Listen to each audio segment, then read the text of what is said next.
It's that time again. The annual conference of the American Society of Ag Consultants, otherwise known as ASAC, is going to be held in Fort Myers, Florida, this November 4th and 5th.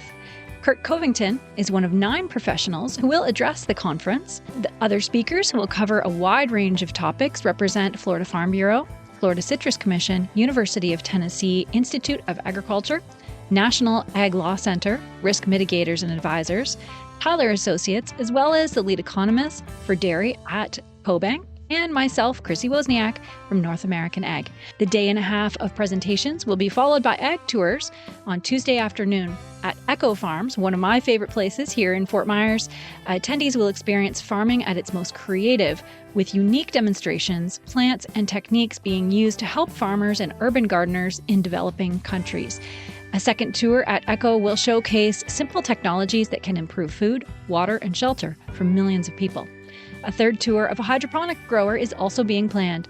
For more information and to register, visit www.agconsultants.org. That's www.agconsultants.org. See you there. Equipment, technology, education. The Northeast's premier outdoor farm event is almost here. Since 1985, producers have been discovering the latest in farm equipment at the New York Farm Show, every February at the New York State Fairgrounds in Syracuse, New York. The New York Farm Show hosts more than 400 exhibitors with the latest technologies in tractors, planters, sprayers, and many other precision ag tools. Join us February 23rd to the 25th. Learn more at newyorkfarmshow.com. Indoors and outstanding, the New York Farm Show.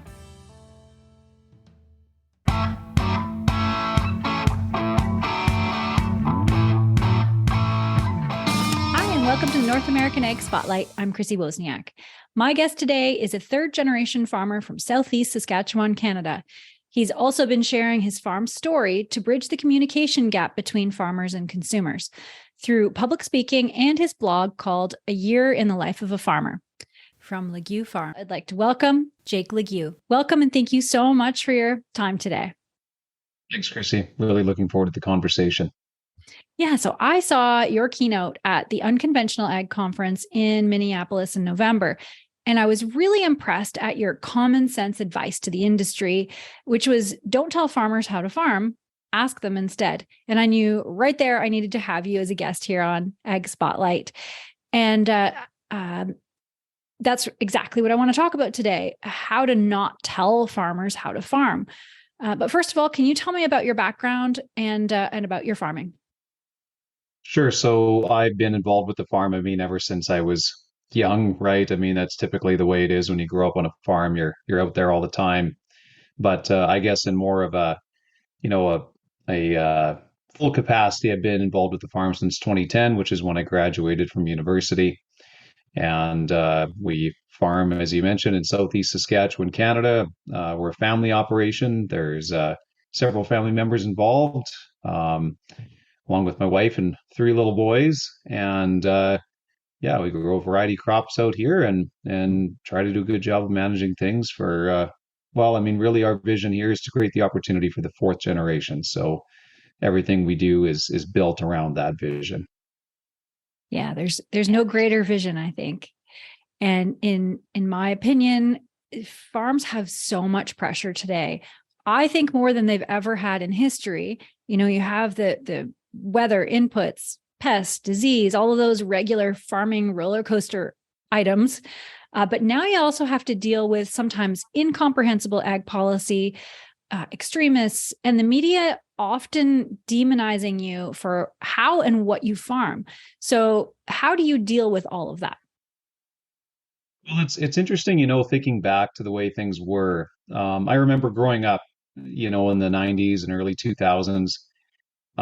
There wasn't much talk about agriculture. Nobody really was that interested in it. It didn't seem like a particularly, profitable business because it wasn't at the time.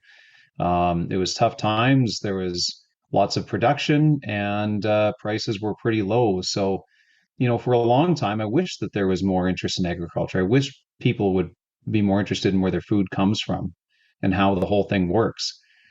I guess you could say I got what I wished for because there is a lot of interest now. And I mean, in one sense, that is very positive. It's great that people are interested to find out where their food comes from and how it's produced and how we manage our businesses and our time. On the other hand, it does create a lot of challenges because, we're 2% or less than the Canadian population as farmers. A lot of other countries are actually worse in terms of that percentage. So it's very difficult for the limited numbers of us food producers to bridge that communication gap, to explain why it is that we do what we do. So, I guess I thought that maybe a way I could contribute to that is at least by sharing some of the things we do, some of the things I'm thinking about, some of the challenges that we have. So it does take some time, but I think it's very important to do so. I mean, we've always, as farmers, we've always struggled with weather and markets and all those sorts of things. Those challenges aren't new and they aren't going away. We've learned how to manage those things as best we can. Obviously, there's things out of our control. You get in a multi-year drought or something like that, and the weather is the most important factor in your farm when that happens. But as much as we can, I think it's important to focus on issues outside of that as well to make sure that, egg policy, as you mentioned, gets made in a way that's useful for us and good for the environment as well. Because I think, honestly, what's good for us is usually good for the environment. So, Yeah, those are great points. And more, we hear claims that farming is destroying the earth. You've shown data that says otherwise. So, what evidence is there that we are producing more food with vastly fewer resources? yeah, so I mean, my farm is located in Western Canada, so I can speak more to that, obviously, than any other area. But in Western Canada, we're a dry, short growing season. We get, 12, 14 inches of annual precipitation a year. That includes snow. So in season rainfall is more like 9 to 10 inches. That's not a lot, right? Right. Obviously, there's some variability around that, but we have to carefully manage that water. So one of the big things that really improved that was the switch to no-till back in the late 80s, early 90s, when Dad was, in the midst of his career. The 80s were dry, high interest rates. Everything was going wrong for agriculture in the 80s, it seemed like. And there was a drive to do something better. So some farmers tried not tilling their land. They tried these new seeding tools that they could seed directly into last year's stubble. And it worked pretty well. I mean, there was a lot of challenges to overcome to make all that happen. Obviously, with any change, there's always resistance to it as well. But by and large, the process gained momentum. And by the mid 90s, it was very popular. And today, it dominates Western Canadian agriculture. There's a few areas that don't do no till, but they usually have reasons for not doing it, whether it's too wet or too cold or some combination. But I look at that as a great example of the government didn't create a bunch of incentives for us to go no till. The government didn't say, oh, you got to do it this way or that way. There were no food companies saying that, you guys need to do this or we're not going to buy your stuff. It was done because it was in the best interest of farmers to do so. It highlights the incentives that we have to manage things as best as we can, which usually goes hand in hand with protecting the environment. And no-till has been fantastic. I mean, we don't see soil move anymore with the wind or the water. Um, we've improved soil fertility. We've trapped tremendous amounts of carbon in our soils as a result of not opening them up. We've, like I said, eliminated almost soil erosion risk in Western Canada. So, it's been a very positive thing. And in going with that, we were able to introduce new crops into our rotation, pulse crops like lentils and peas, which they don't need nitrogen fertilizer. So that's a great thing.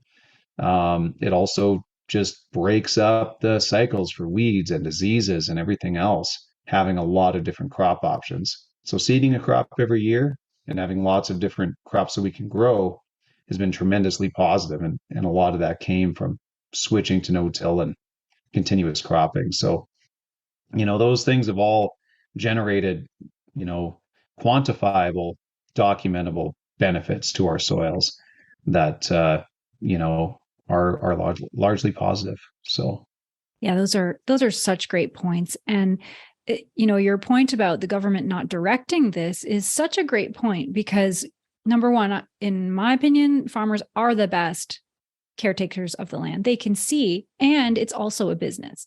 So it has to be profitable and it has to take care of the land. So what you guys have done to really be on the forefront of regenerative ag without being told to is really fascinating. And it's such a good testament to how we should be dealing with farmers, right? Yeah. And I mean, it's a great example too of something that works in one place doesn't work everywhere, Yeah. right? No-till works very well in Western Canada, but there are areas where it just doesn't work that well. And we need to be careful about being too prescriptive to everybody saying, oh, you got to do it this way. This way is great for us, so it must be good for you. I hear that on cover crops a lot. They have a great fit in a lot of areas, and they've been tremendously positive, from what I understand, in areas of the Midwest and Ontario. But out here, they don't work nearly as well. We're too dry. We're too short of a growing season. We've experimented with them here on our farm, and we just haven't had great success with them. Um, September isn't a time of the year that it typically rains a whole lot, and the growing season can end really quickly. So we really have to manage all that. So, you know, when it comes to the regenerative agriculture thing, it's really about understanding that farmers have to be free to use the tools that are out there, but shouldn't be, necessarily too highly encouraged to do one thing over another by government policy or by other mandates or anything like that, because each of us knows our soils pretty well. And, as I mentioned, we are incentivized to look after our land and make it better for the next generation because that's what most of us want out of our businesses is the next generation to have the opportunity to farm here as well. Yeah, that's great. And I know at COP15, which was just in Montreal, it was reported that 35% of the current Canadian diet includes some form of animal protein. But the suggested goal would be a diet that is dedicated only 10% of a diet to animal protein. What do you think of this statement? Yeah, we don't have cattle on our farm now, but I grew up with them. We had them up until about 20 years ago, then we started to phase out of them. And I have tremendous respect for animal agriculture producers. I have some really great friends that are ranchers and mixed farm operations. And I think we've learned from watching how the interaction works between crops and livestock, and also looking at the tremendous area of Saskatchewan that should be a natural grassland. I mean, there's some areas that just cannot support annual crop production. We need animal agriculture. It's better, it's good for our soils, it's good for, different parts of the economy. And I mean it's good for us too. I mean it's healthy protein. It isn't filled with a bunch of things, and it's pretty simple stuff, right? So I I just, it comes back to, governments and other organizations being awfully prescriptive in what they think we should be doing with our own lives.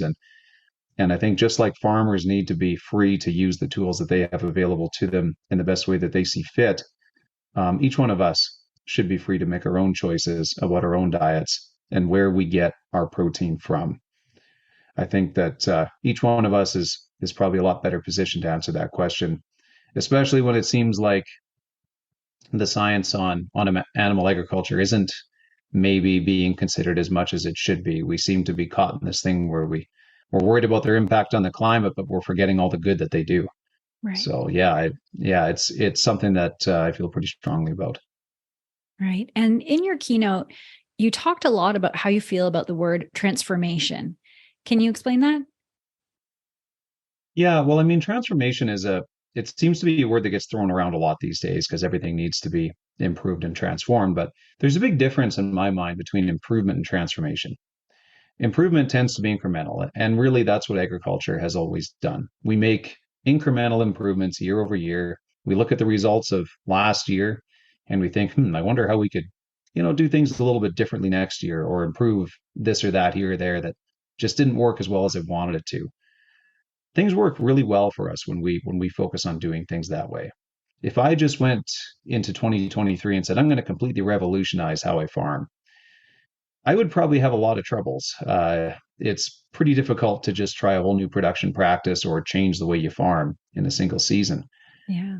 And transformation to me is something like that. I mean, you're talking about complete overhauling of what you have. And when I hear that about our food systems, I think, what exactly do we need to transform here? There are things that could be improved. Obviously, there always is.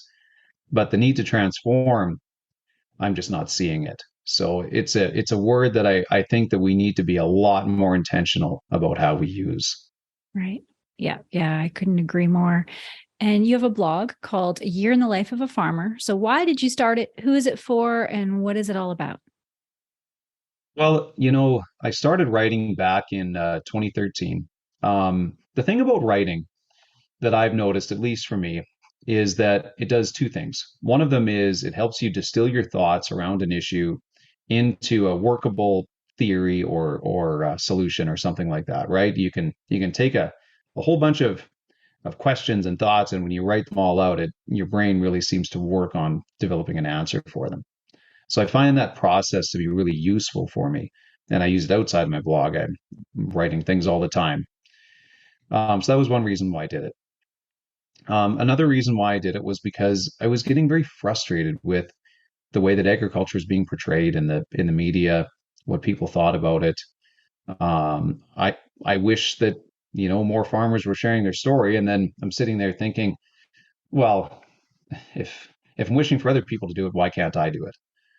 Good point. So yeah, so I thought let's give this a try, and if five people read it, well, it's five people that know something a little bit more about agriculture than they knew before. So what have I really got to lose aside from some time? And like I said, the writing process itself is I find very useful anyway. So to me, it was an easy thing to try doing. So I started writing, and then I started sharing what I was doing, and it's been a fabulous, very interesting process over the past near decade now that I've been writing. The people that I've met, the conversations that I've had, the questions that I've had is all been very interesting. Whether they've been people attacking me for saying something that they don't agree with, or just honest questions about what should I be worried about, the amount of chemicals that go on fields and that sort of thing. And I can share a real world opinion about, well, I'm doing it every day. So, I can talk about it in a very real sense. So it's been a very enjoyable thing to be involved in. Yeah, yeah, definitely. And you're on many different boards as well.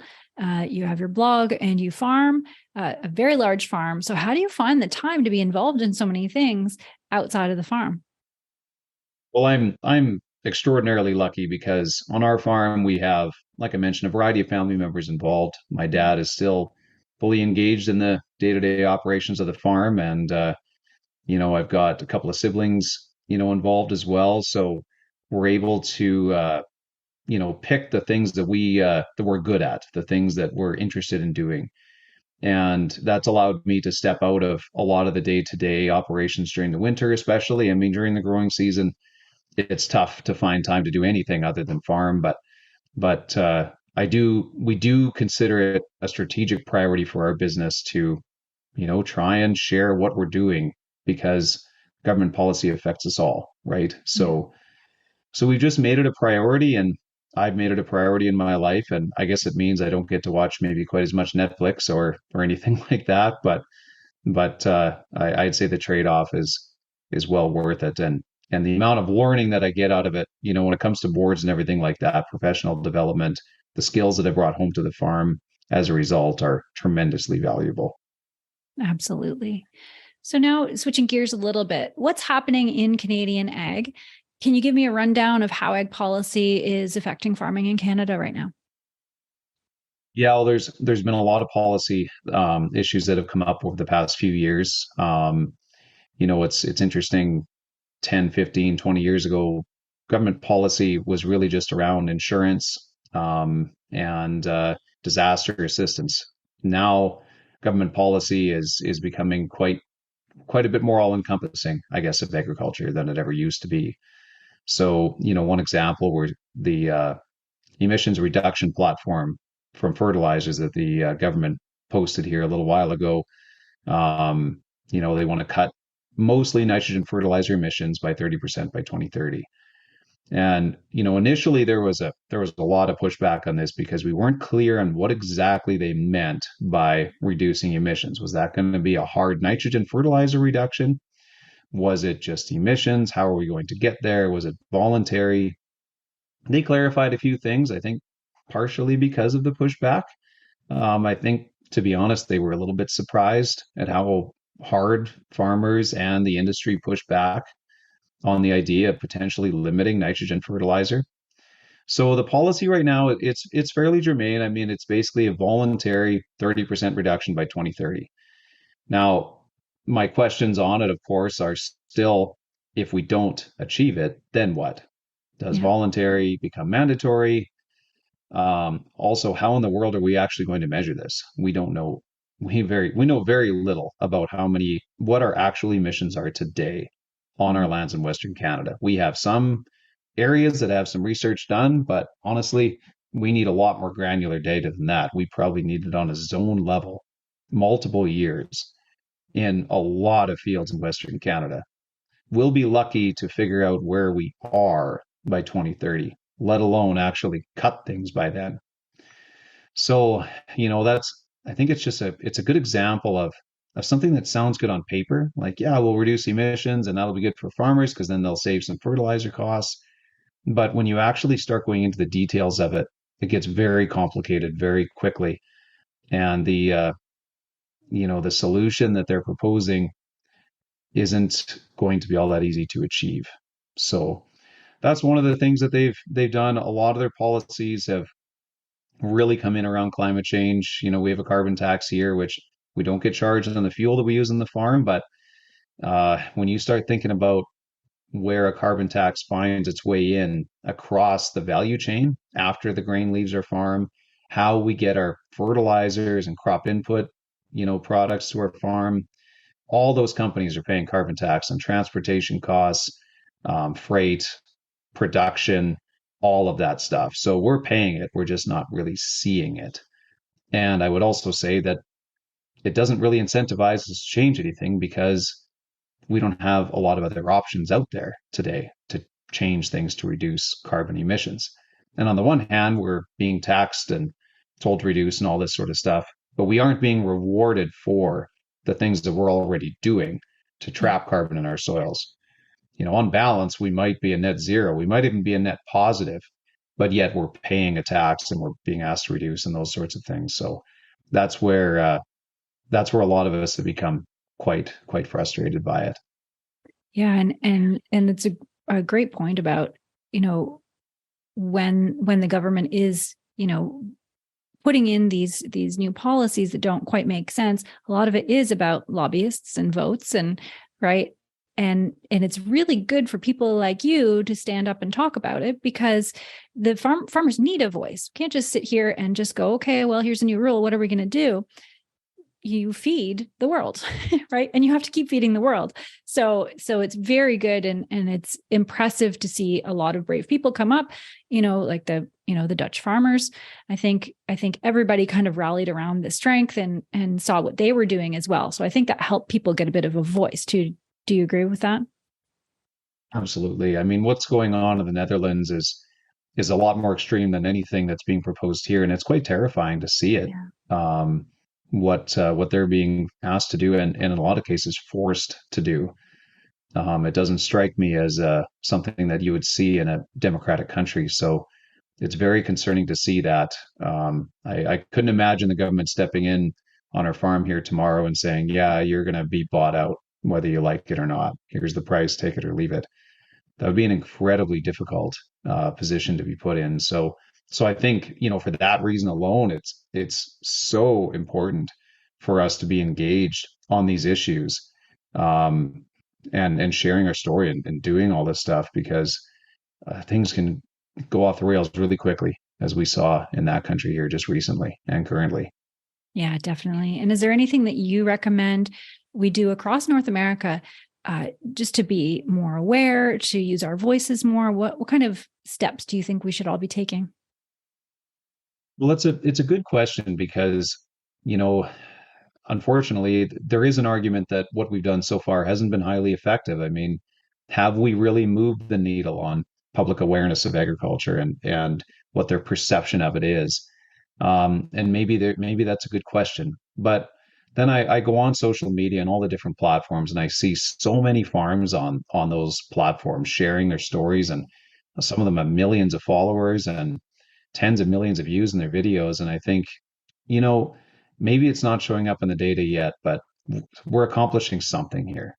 People are seeing it. People are interested in what goes on Canadian farms. I mean, maybe I'm biased here, but I think farms are pretty fascinating. I mean, the land, the machinery, the animals, the family legacy that goes into all of it. Yeah. I think if more people were exposed to it and could see it the way that I think you and I see it, I think that they would be fascinated by it and wouldn't be able to get enough of it. So I think it's great that farmers are sharing all this stuff, and I think that absolutely needs to continue. I would also say that, the organizations, the commissions, the associations that are working with the government to try and get these policies into something that's useful for us rather than detrimental to us. I'm involved with a couple of them myself, and farmers need to be as engaged as possible with those. Know what they're up to. If you're not happy with how they're being run, put your name forward and run for one yourself. um, Mhm. you know, give the people who are involved with it a call and find out what they're up to. Go to the annual general meetings, vote in the director elections for these commissions.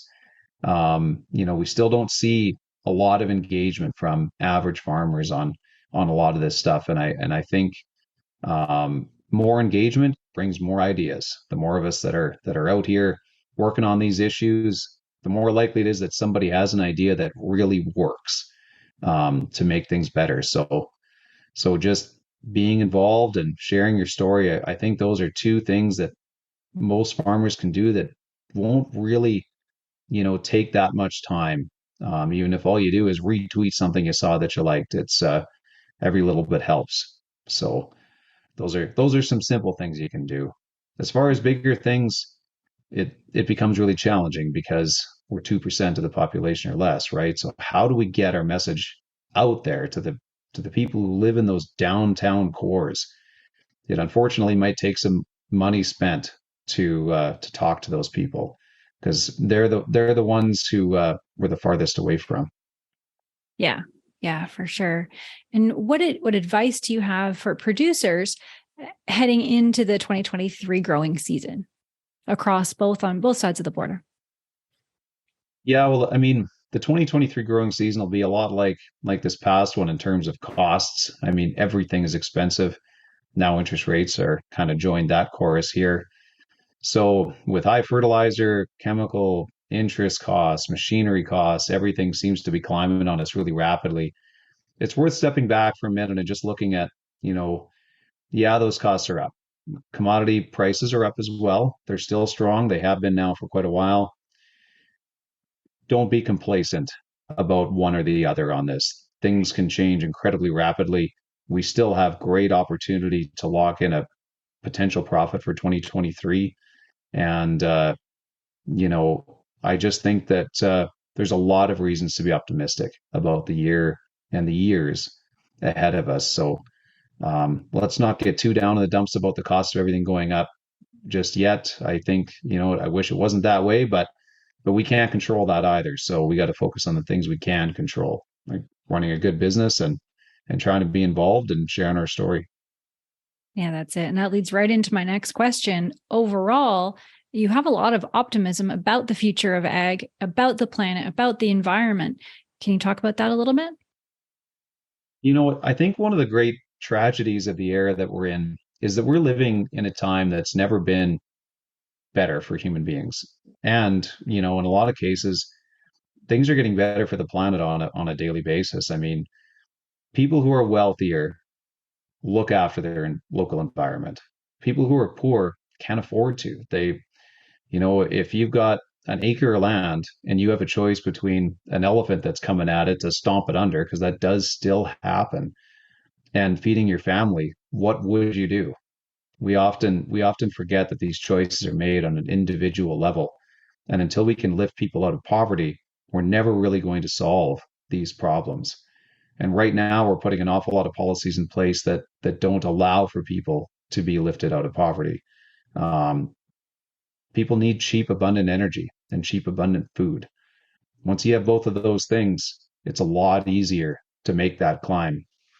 And we've taken extreme poverty from 85, 90% of the human population just 200 years ago down to under 10% today, while adding several billion people to the world's population.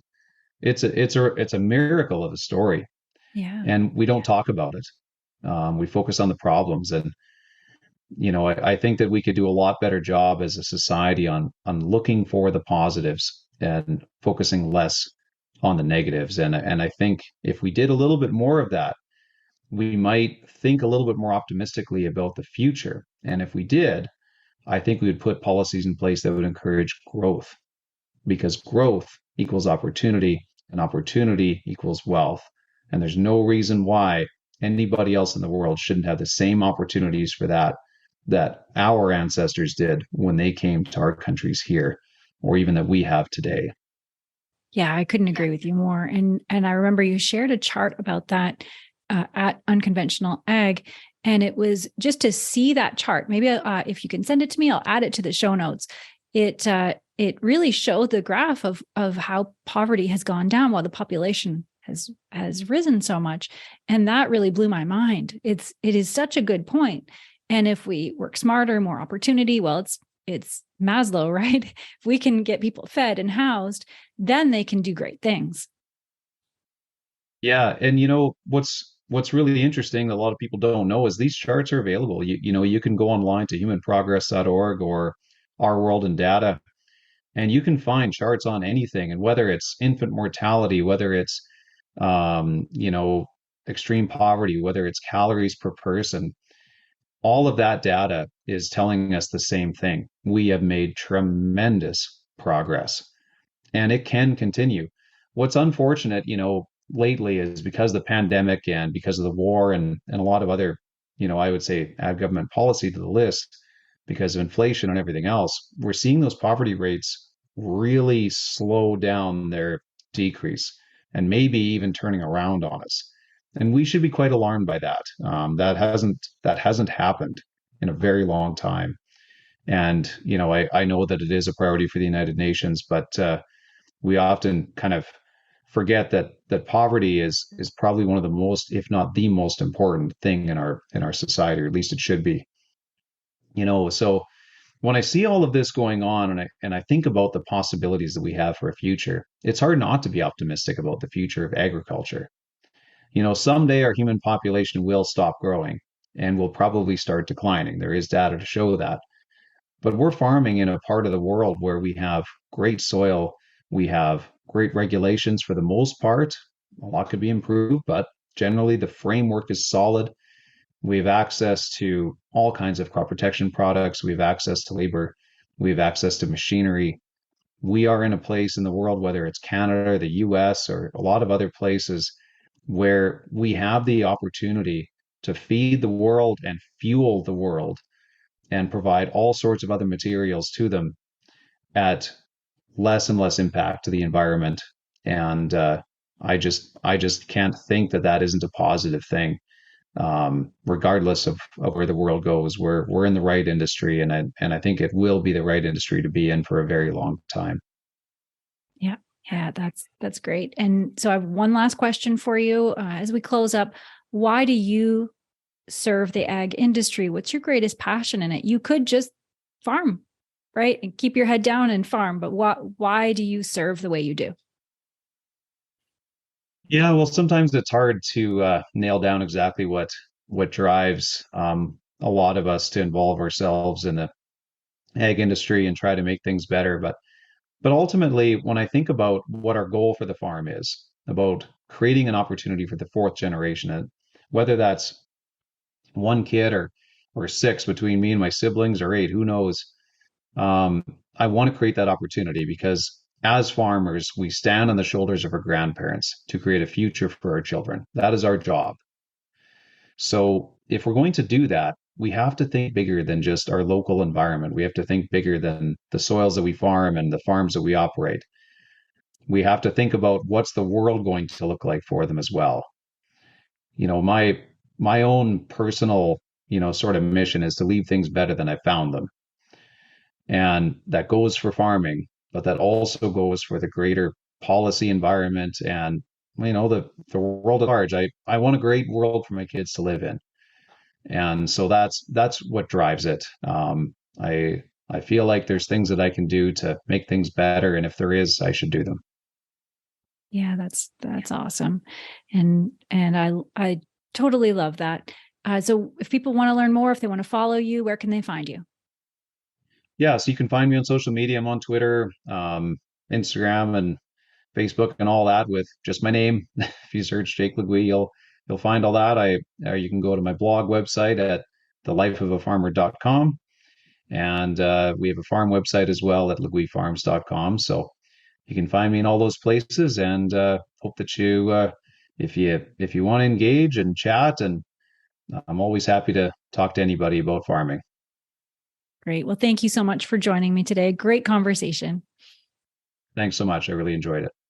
And thanks to all who are watching or listening. If you want to learn more, all the links are provided in the show notes.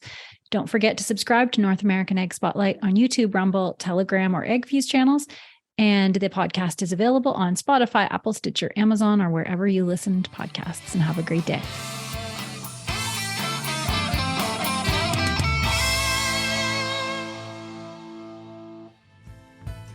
Thanks so much for listening to today's Ag Spotlight episode, where we put the spotlight on people and companies doing great things for the agricultural industry. Don't forget to subscribe on Apple, Amazon, Spotify, Stitcher, or on your favorite podcasting platform, and give us a 5-star review. You can also follow us on YouTube and Rumble to see the video version of Ag Spotlight. Also, head on over to NorthAmericanAg.com to subscribe to our Industry Connect update newsletter. If you're interested in advertising opportunities, email us at connect@NorthAmericanAg.com. Thanks for listening.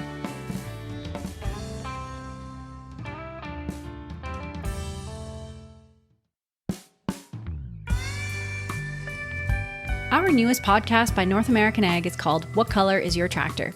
The stories behind the ag brands you love and the ag brands you love to hate. Hosted by me, Chrissy Wozniak. We take a deep dive into the companies that have built modern agriculture. Subscribe on your favorite podcasting platform. Go to whatcolorisyourtractor.com. Available on Apple, Amazon, Spotify, Stitcher, or wherever you listen to podcasts.